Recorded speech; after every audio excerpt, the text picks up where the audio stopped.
Bienvenue à tous dans cette nouvelle vidéo, on se retrouve pour une nouvelle analyse sur les Pokémon de la 9e génération et on continue sur les Pokémon Paradox pour parler cette fois-ci de Flottmèche. Et ce Pokémon, pas des moindres, hein, est de très loin un des Pokémon les plus forts de l'entièreté du jeu Pokémon Écarlate et Pokémon Violet, qui fut l'un des premiers à être banni en Uber de par sa toute puissance. C'est un Phophorève du coup du passé, hein, pour voir au niveau des apparences, mais bon je pense que vous le voyez un petit peu. Et pourquoi ce Pokémon est juste extrêmement fort? Ça commence déjà par le double type, il a un double type Spectrefée. Spectrefée, un type qu'on connaît avec Mimikyu et qui est, on peut le dire du coup, un des meilleurs combos de stab du jeu, autant défensivement qu'offensivement, mais surtout offensivement. Pourquoi? Parce que offensivement, c'est un des combos de stab qui est le moins résisté du jeu, hein. À la base, Mimikyu, son combo de stab n'était résisté que par Nemelios, hein, qui était un Pokémon pratiquement jamais vu en stratégie, donc on pouvait dire qu'il avait aucune résistance, vraie résistance globale. Et maintenant, bon, t'as du coup Tactag, hein, qui est arrivé, qui se rajoute à Nemelios, mais Tactag étant un mauvais Pokémon, eh bien, il ne gênera pas beaucoup plus ce genre de truc, surtout qu'il survole tellement les Pokémon qui sont déjà parmi les plus forts du jeu. Il survole même un Pokémon comme Goldengo, un Gromago, hein, pour ceux qui voient.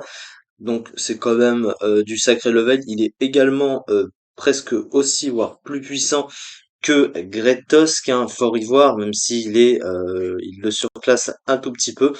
Là, le tir que je vous montre, du coup, c'est le Uber, hein, c'est pas l'Overused, et vous voyez que Fort Ivoire est avec 38,96% et Flottmèche 37,72%. Il est quatrième du Uber, hein. On parle pas de l'Overuse, hein. Il est plus fort que Tinglu, Iron Bundle, Goldengo, du coup, hein, donc Gros Mago. Ce Pokémon est juste extrêmement fort. Donc du coup, son type offensivement, c'est extrêmement fort.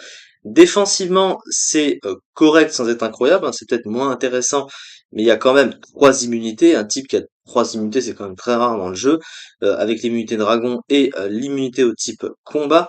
Il a une double résistance insecte, donc à l'attaque demi-tour, et deux faiblesses seulement au type spectre et acier. Alors, il y a quand même la faiblesse au type spectre, hein, qui est quand même très gênante dans le méta. Celle au type acier, comme c'est de plus en plus utilisé pour passer les types fées, notamment ce truc, du coup vous l'aurez compris, c'est dangereux pour ce genre de Pokémon évidemment, ça reste que deux faiblesses pour trois immunités, une double résistance. Et ça ne s'arrête pas là, puisque à côté il a son fameux talent, qui est le même que les formes paradoxes du passé, et l'équivalent pour une autre façon de se déployer avec les formes du futur. Et du coup, on a paléosynthèse. Paléosynthèse, je rappelle que sous le soleil, ça booste sa stat la plus élevée.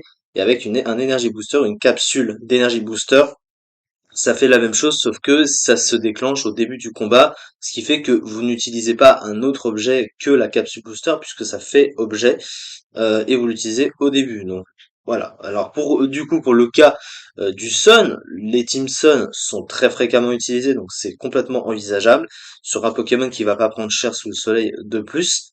Et ou sinon la capsule booster va très très bien et donc ça rend le Pokémon encore plus puissant. Sur le plan des stats, on est sur une répartition identique globalement à celle de Foforève ou Magirève. Ça veut dire que sur le plan spécial et la vitesse, c'est excellent. Sur le plan physique, c'est complètement l'inverse. Alors, il a une très grosse base de SPDF, hein, il a 135 en SPDF, mais quand même que 55 de PV, donc il a pas non plus un bulk de ouf, hein, 55 en défense en plus, il a un bulk physique ridicule, une attaque ridicule de 55, mais là où c'est très fort, c'est son attaque spéciale de 135, cumulée éventuellement avec l'énergie booster, si vous maximisez, et en général c'est toujours le cas, l'investissement en attaque spéciale ou en vitesse avec la nature, donc Timmy en l'occurrence, c'est plus la vitesse, et derrière tu deviens plus rapide que beaucoup de Pokémon, parce que c'est vrai que les speed tiers sont très importants dans ce méta. Et donc 135 de vitesse, évidemment, une vitesse hors norme, hein, pas très très loin de Lanceurien, qui a 142, donc voilà, c'est quand même du sacré level. Sur le plan du move pool, offensivement, je pense que vous l'aurez compris, il a pas besoin de grand chose en fait, puisque, en fait, contrairement à Mimikyu, qui lui d'un Pokémon joué physique, avec pas non plus une attaque physique de malade. Son placement gratuit était grâce à son talent de déguisement.